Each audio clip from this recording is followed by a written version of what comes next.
한 해를 시작하는 시간이기 때문에 저희 교회 이야기보다는 우리의 생각의 방향, 그리고 우리가 올 한 해를 어떻게 시작할까에 대한 이야기를 좀 나누면 좋을 것 같습니다.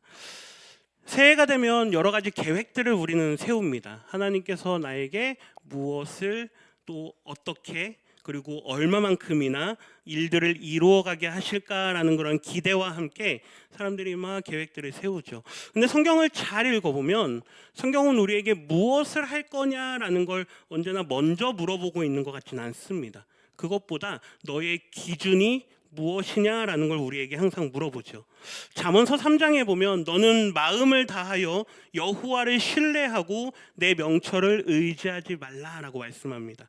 그러니까 내가 명철하고 지혜가 있고 계획이 있고 계산이 빠르다고 해서 내 계획을 세우고 내가 그걸 목적하여 나아갈 때 하나님께서는 잠시만 좀 멈춰봐라 우리에게 말씀하신다라는 거죠.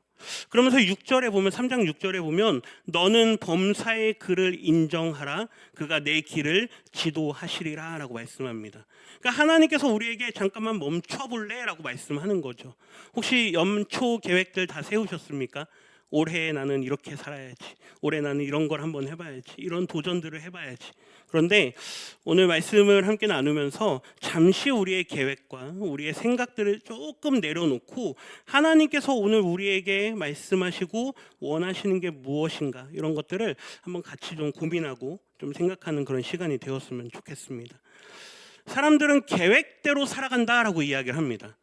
그런데 사실 가만 들여다보면 계획대로 살아가는 것보다는 그들의 생각의 기준대로 살아가는 걸 볼 수 있습니다. 계획이 어디서 나오냐면 그들의 생각에 가지고 있는 기준으로부터 나오는 거죠. 그러니까 결국에는 내가 계획대로 살아간다라고 하지만 그 생각의 기준이 바뀌지 않으면 잠깐은 그러한 행동을 해갈 수는 있지만 결국 예전의 나의 삶의 모습으로 다시 되돌아오고 합니다. 새해가 되었으니 올해는 내가 한번 말씀을 열심히 읽어봐야겠다. 새해가 되었으니 올해는 내가 전도도 해봐야겠다. 새해가 되었으니 내가 올해는 이러이러한 일들을 해보겠다라고 하지만 우리의 내면에 깊은 생각의 사고에 자리 잡고 있는 그런 생각들이 변하지 않으면 우리는 그걸 잠깐 시도했다가 다시 우리의 옛날의 모습으로 늘 실패하고 좌절하고 낙심하는 그러한 예전의 행동으로 다시 돌아오고 만다라는 거죠. 그래서 오늘 새해 첫날 사경회를 말씀을 이렇게 들으면서 어떤 말씀으로 1월 1일 참 부담이 되는 시간인데요. 제가 와가지고 우리 여기 계신 분들의 한 해를 제가 잘못 인도하면 안 되지 않겠습니까? 굉장히 부담이 되는 시간인데 어떻게 하면 이날 은혜를 함께 나눌 수 있을까라는 말씀들을 좀 묵상을 하다가 오늘 본문 62편, 시편 62편의 말씀을 본문으로 해서 하나님을 따라 생각하라 라고 하는 그런 제목으로 말씀을 좀 나누기를 원합니다. 이 말은 하나님을 전지적으로 하나님의 그 전지전능하심을 따라가라라는 말이 아니죠. 그리고 하나님을 흉내내라는 그런 말도 아닙니다. 하나님께서 이미 우리에게 말씀으로 계시해 주신 그분의 그 생각의 틀, 그리고 그분의 판단의 기준, 그리고 가치의 질서를 따라서 생각하라라고 하는 요청인 것입니다. 이 요청을 가장 압축적으로 보여주는 본문이 오늘 본문 시편 62편인데요. 우리에게는 아주 익숙한 그러한 시입니다. 우리 옛날에 송정미 사모님께서 부르셨던 오직 주만이, 우리 교회에서 얼마나 많이 불렀습니까? 아주 잘 알려져 있는 그런 시이죠.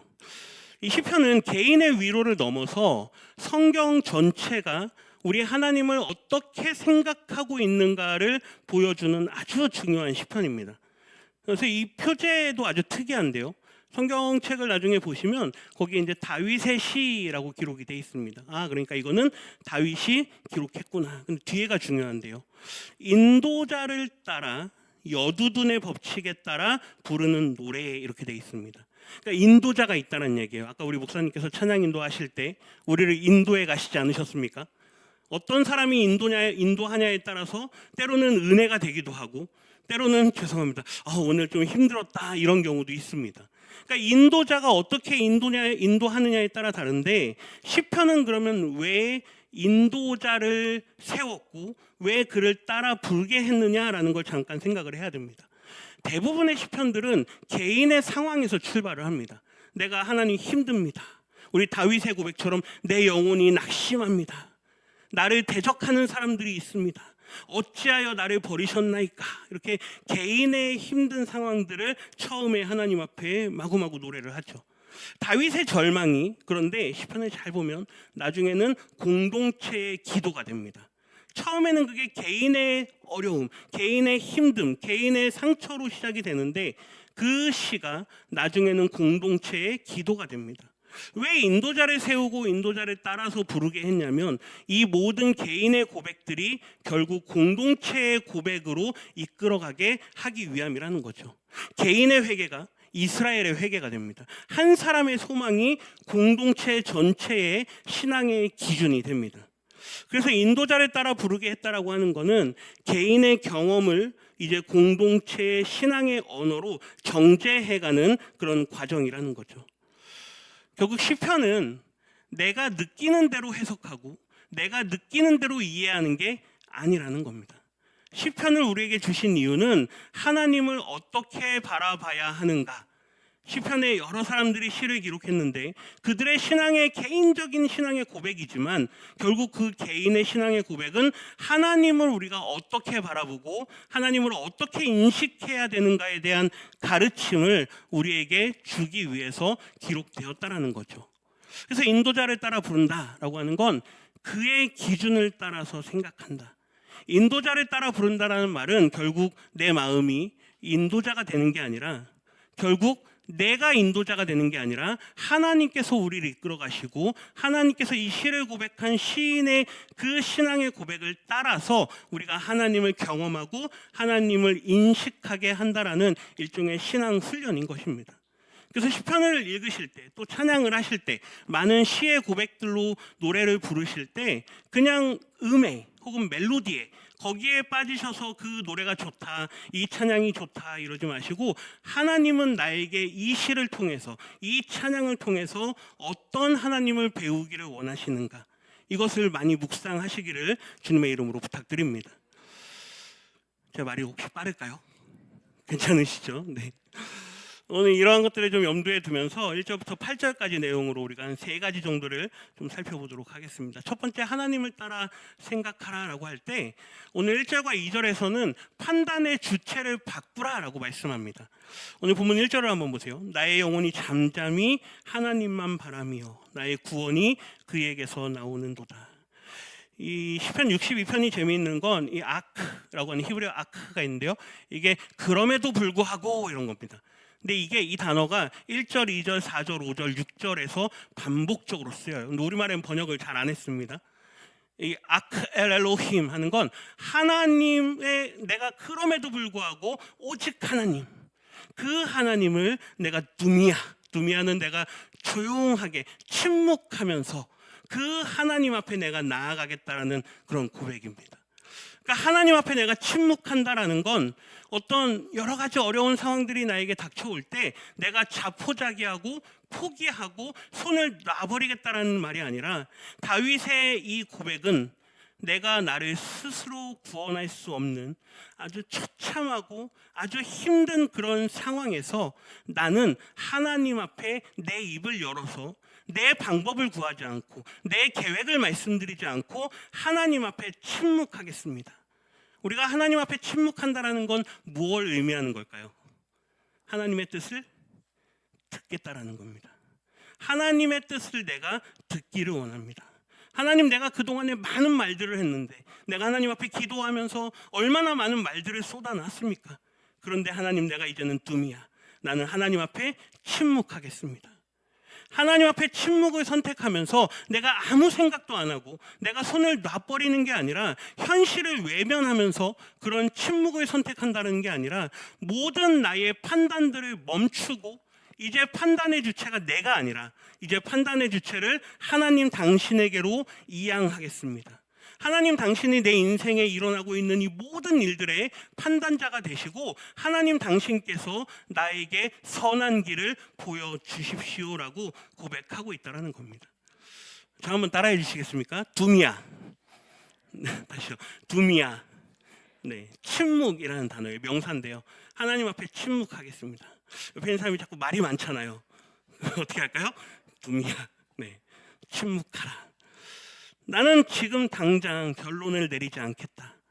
사람의 평가를 최종 판결로 삼지 않겠다. 내 감정과 내 분노를 정의로 착각하지 않겠다. 우리가 얼마나 자주 그러는 줄 모릅니다. 오직 구원이 우리 하나님에게서만 나온다는 걸 우리 다윗은 너무나도 잘 알고 있었습니다. 하나님 앞에서, 아니 자신의 인생 앞에서 침묵을 선언하면서 하나님의 구원을 바라며 기다리겠다라는 그런 고백이죠. 2절을 한번 보세요. 왜 이 침묵이 무기력이 아니라 자신의 판단권을 하나님께 이양하는 거냐면 그의 신앙 고백에서 볼 수 있습니다. 이 2절에도 보면 여기 또 나오거든요. 이 오직이라고 번역이 됐는데 이 하면서요. 그만이 나의 반석이시오. 나의 구원이시오. 나의 요새이시니 내가 크게 흔들리지 아니하리로다. 하나님을 향해서요. 다윗은 반석이십니다. 구원이십니다. 요새입니다. 라고 고백합니다. 여기 반석이라고 번역된 단어가 그냥 조그만 단어, 조그만 돌 이런 게 아니에요. 이 쭈르라고 하는 히브리어인데요. 이스라엘을 지도를 놓고 북쪽으로 올라가면 텔단이라는 지역이 나옵니다. 가장 끝자락이에요. 그러니까 레바논하고 국경을 이렇게 하고 있는데요.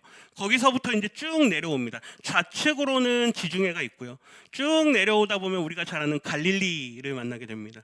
갈릴리에서 쭉 따라 내려오면 요단강을 따라 내려옵니다.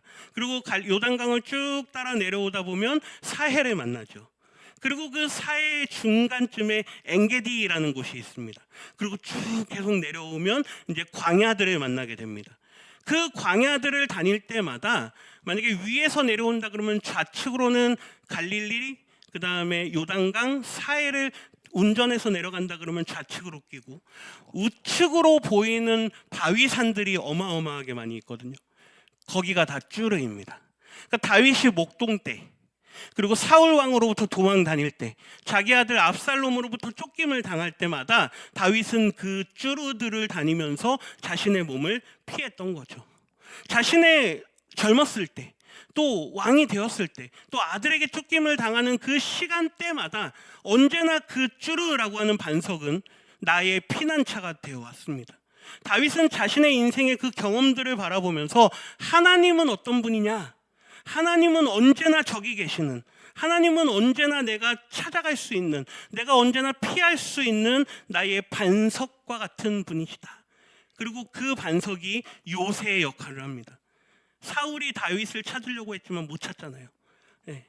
그 양떼들을 돌보는 목동 시절에는요, 밤을 피하기 위해서 그리고 그 짐승들을 피하기 위해서 큰 바위들 틈에 자기의 양들을 다 숨길 수가 있었습니다. 요새 같은 곳이에요.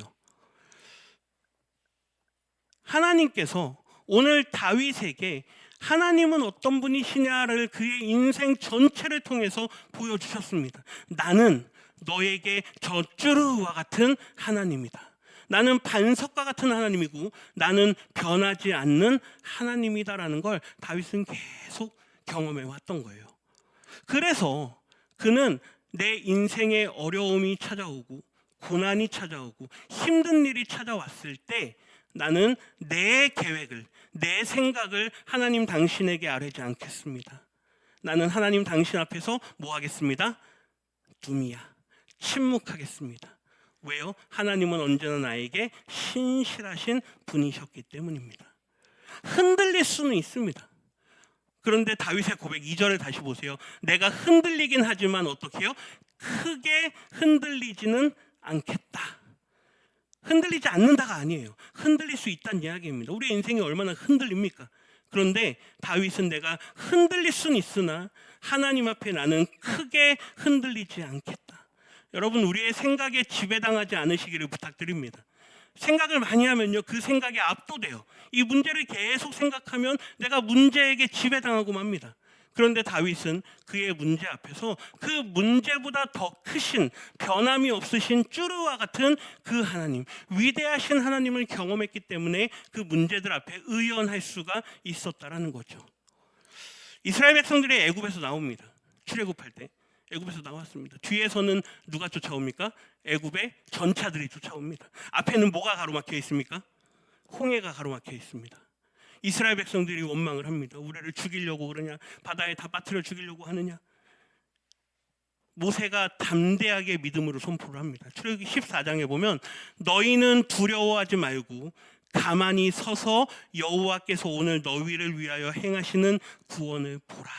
14절에 보면요, 너희는 가만히 있으라 라고 말합니다. 그런데 재밌는 건 뭐냐면요, 그 다음에 모세가 안 흔들렸을까요?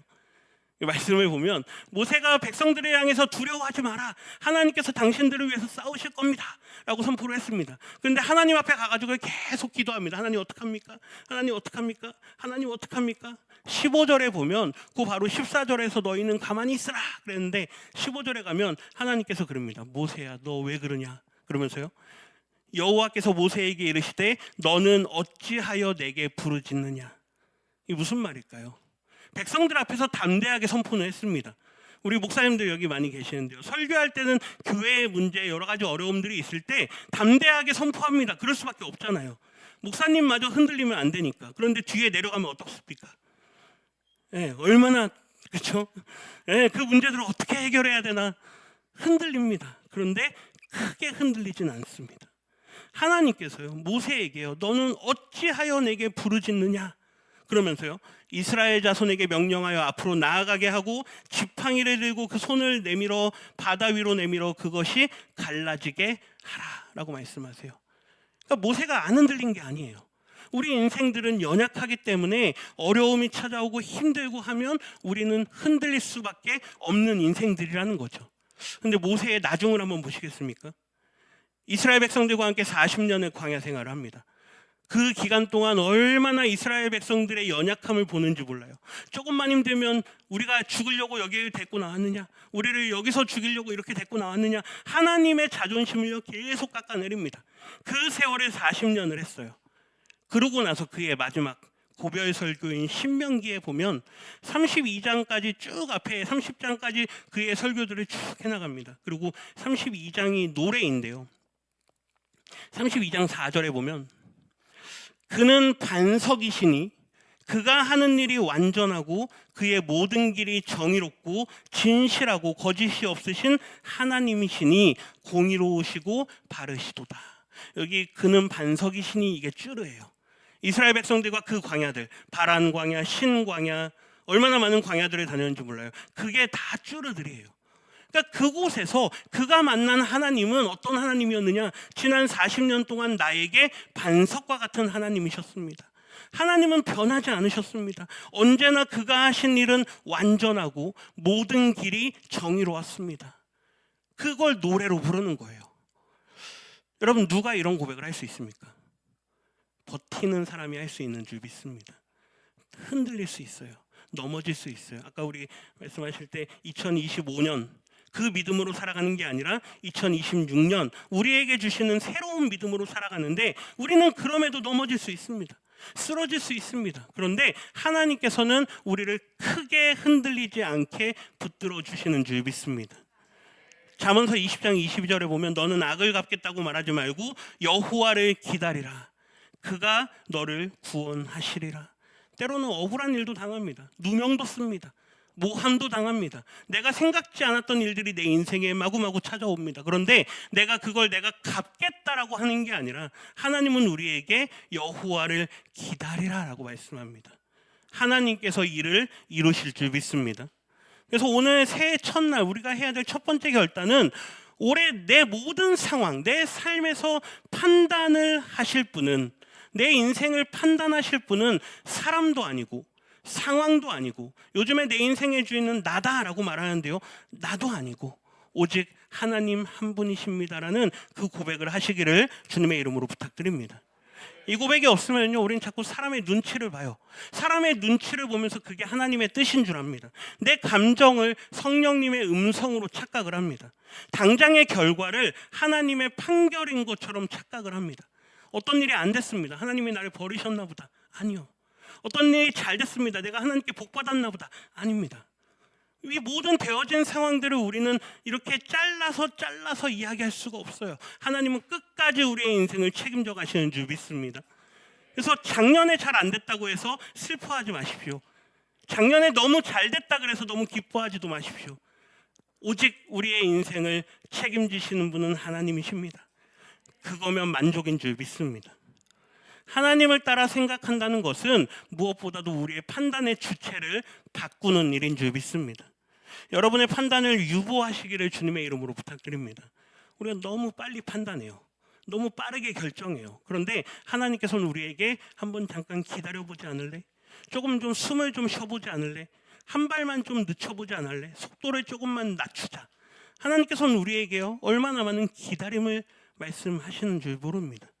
오늘 다윗의 침묵은 하나님의 의가 결국 내 억울함, 내 상한 감정, 혹은 그로부터 분출되는 나의 그 모든 분노들, 이러한 것들보다 우리 영어로 way bigger, 훨씬 더 크고 훨씬 더 하나님의 의가 위대하다라는 그러한 고백에서부터 나오는 줄 믿습니다.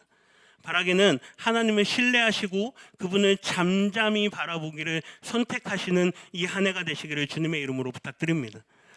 두 번째인데요, 하나님을 따라 생각하라. 현실을 하나님의 판단 아래에다 두라라고 말씀합니다. 3절과 4절에 있는 말씀을 근거로 보는데요, 시편 62편은 그렇게 낭만적이지 않습니다. 다윗의 어느 시절에 기록한 건지 아주 정확하진 않으나 사람들의 이야기로는 보통 다윗이 그의 인생의 가장 위기에 있었을 때, 아마 그의 아들인 압살롬으로부터 그가 쫓김을 당하고 그때이나 혹은 그 이유나 회상하면서 쓰지 않았을까라고 이야기를 합니다. 우리 3절과 4절 한번 같이 한번 읽어보겠습니다. 넘어지는 담과 흔들리는 울타리 같이 사람을 죽이려고 너희가 일제히 공격하기를 언제까지 하려느냐. 그들이 그를 그의 높은 자리에서 떨어뜨리기만 꾀하고 거짓을 즐겨하니 입으로는 축복이요 속으로는 저주로다. 아멘. 사람을 죽이려고 합니다. 일제히 공격합니다. 높은 자리에서 떨어뜨리려고 하는 계획들만 세웁니다. 거짓을 즐겨합니다. 이 앞에서는 축복합니다 하는데 뒤에 돌아서면 저주합니다. 자기에게 당한 일들이에요. 내 인생에 당하는 일들이에요. 여기 계신 분들도 이런 일들을 당하십니까? 얼마나 많은 일들을 우리가 세상 가운데서 당합니까? 다윗은 고난을 미화하지 않습니다. 고난은 미화될 수가 없습니다. 그냥 아주 애지간한 고난은 고난도 아닌 거예요. 다윗이 당한 고난은 어마어마한 고난입니다. 미화할 수가 없어요. 적당히 미화하는 정도가 아니라 그것을 아주 실체를 똑바로 바라봅니다. 사람들은 나를 죽이려고 한다. 나를 높은 곳에서 끌어내리려고 한다. 그런데 중요한 것은요, 그의 현실을 본 다음에 그가 왕의 자리에 있음에도 불구하고 그들을 보복하고 그들을 처리하는데 즉각적으로 달려들지 않는다라는 겁니다. 아까 우리 1절에 봤던 것처럼 두미야, 나는 뭐 한다? 침묵한다. 예. 현실을 덮는, 그냥 덮어버리고 믿어버리는 그런 신앙이 아니라 우리의 현실의 모든 판단을 하나님 앞으로 가지고 가는 겁니다. 하나님 앞으로 가져가는 그 인생을 하나님께서 바라보신다라는 거죠. 하박국 선지자는 불의와 폭력 앞에서요, 어느 때까지입니까? 라고 외칩니다. 하나님, 어느 때까지 내가 기다려야 됩니까? 내가 부르짖어도 주께서 듣지 아니하시니 어느 때까지 해야 됩니까? 내가 강포로 말미암아 외쳐도 주께서 구원하지 아니하십니다. 내가 죄악을 보게 하시고 폐역을 보게 하시면서 이 모든 일들이 내 앞에서 일어나는데 내가 언제까지 해야 됩니까? 당장에는요, 막 달려나가가지고 막 데모라도 할 것 같아요. 이 모든 불의를 내가 참지 못하고 내가 다 이거를 내가 올바르게 개혁해야겠다 이럴 것 같습니다. 그런데 2장에 보면요, 그의 고백은 그렇지 않습니다. 내가 내 파수하는 곳에 서서 성루에 서리라. 그가 내게 무엇이라 말씀하실는지 기다리며 바라보며 나의 질문에 대하여 어떻게 대답하실는지 보리라. 그의 눈앞에 펼쳐지는 일들은요, 인간적으로 상상할 수 없는 일들이에요. 그런데 그는 그것을 내가 개혁해야겠다, 내가 바꿔야겠다, 내가 판을 뒤집어야겠다, 하나님 왜 안 하십니까? 그게 아니고요, 내가 하나님의 뜻을 구하였으니 하나님 당신께서 어떻게 일하시는지, 나에게 어떻게 응답하시는지 내가 그걸 기다리겠습니다. 바꾸시길 원하십니까? 지금 뭔가 마음에 안 드세요? 막 다 뒤집어버리고 싶으십니까? 네, 하나님의 뜻을 구하십시오. 네, 내 계획이 누군가가 볼 때는, 내가 생각할 때는 완전 너무 철저할 수 있습니다. 그런데 하나님이 보실 때는 아니야. 지금이 아닐 수도 있고 그 방법이 아닐 수도 있고 너가 아닐 수도 있어. 우리가 바꾸지 않아도 될 수도 있는 거예요. 모르는 겁니다. 시편 37편도 똑같은 훈련을 우리에게 가르쳐 주는데요. 7절부터 보면 여호와 앞에 잠잠하고 참고 기다리라. 자기 길이 형통하며 악한 꾀를 이루는 자 때문에 불평하지 말지어다. 분을 그치고 노래 버리고 불평하지 말라. 오히려 악을 만들 뿐이라. 진실로 악을 행하는 자들은 끊어질 것이나, 뒤가 중요한데요, 여호와를 소망하는 자들은 땅을 차지하리로다. 할렐루야. 땅을 차지하실 거예요. 땅을 차지하실 거라고요. 네. 소망하는 자들은 하나님께서 우리에게 땅을 차지하게 하신다. 다 알아들으실 줄 믿습니다. 우리에게 하나님의 나라를 이루어 주신다는 이야기예요.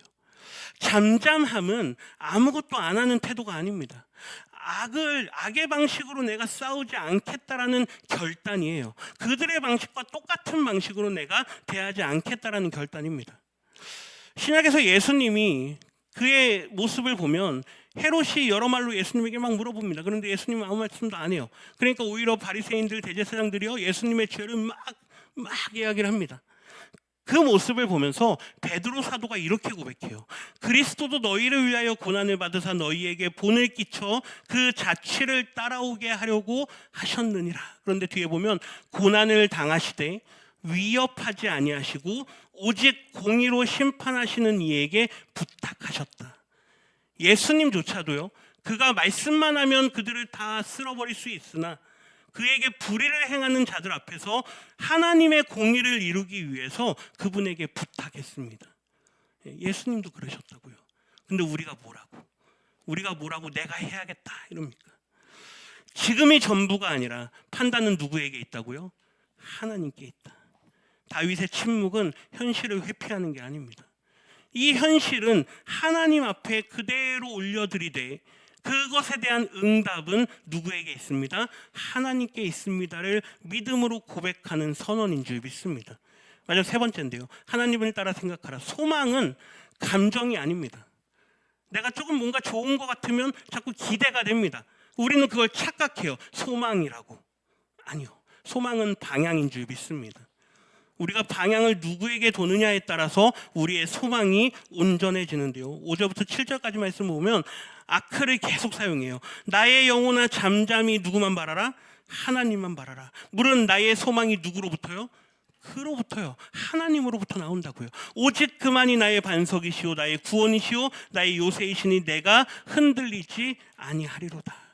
나의 구원과 영광이 하나님께 있으며 내 힘의 반석과 피난처도 하나님께 있도다. 우리의 소망의 방향은 오직 하나님께 있는 줄 믿습니다. 우리의 감정으로부터 기인하면 안 돼요. 우리의 상황으로부터 기인하면 안 돼요. 올 한 해를 살아가시면서 좋은 일이 생겼다고 내가 소망이 있다라고 하시면 안 됩니다. 조금 어려움이 있다고 해서 소망이 없다라고 말씀하셔도 안 돼요. 하나님께서 우리에게 소망을 주실 때는 우리가 하나님을 바라볼 때인 줄 믿습니다. 오직 하나님을 바라볼 때만 우리에게 소망이 있는 줄 믿습니다. 사도 바울이 로마서 8장에 보면 우리가 소망으로 구원을 얻었음에 라고 말하면서요, 보이는 소망이 아니다 라고 말해요. 우리의 눈에 좋아 보이고 잘 돼 보이는 건 소망이 아니라고요. 반대로요, 우리의 눈에 조금 실패하는 것 같고 조금 안 돼 보이는 것 같은 것도 소망이 없는 게 아니란 이야기예요. 소망은 보이지 않는 줄 믿습니다. 보는 것을 누가 바라리요? 그래요. 보는 것을 누가 바라리요? 만일 우리가 보지 못하는 것을 바라면 참음으로 기다릴지니라.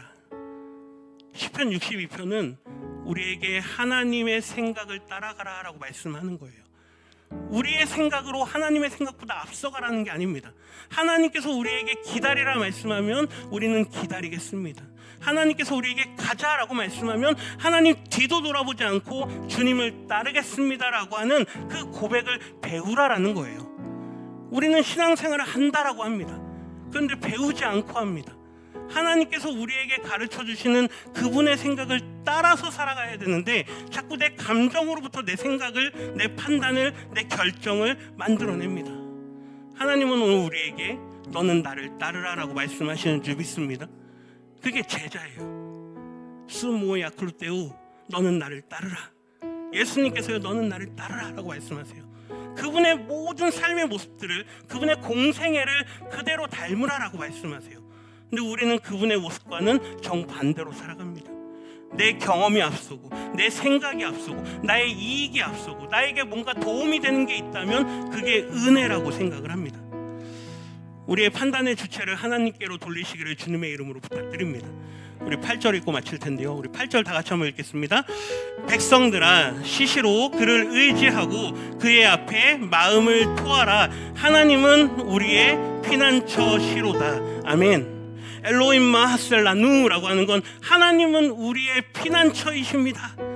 내가 쭈르를 보면서 하나님을 나의 피난처로 여겼던 것처럼 하나님 당신은 우리의 피난처이십니다. 시시로라고 번역을 했어요. 항상이에요. 항상. 에코울이라는 건데 항상. 그러니까 우리가 신약 성경의 사도 바울이 범사에 뭐하라? 감사하라. 항상이에요. 항상 뭐하라? 기뻐하라. 항상이에요. 누구를 바라보라고요? 판단하실 분은 하나님이시기 때문에 우리가 스스로 판단하려고 할 때 우리의 마음은 더 무너져 내립니다. 하나님께 맡길 때, 하나님께 모든 걸 맡길 때 우리의 마음은 자리를 찾게 되는 줄 믿습니다. 오늘 이 세 가지를 좀 기억하면서 함께 기도하길 원하는데요.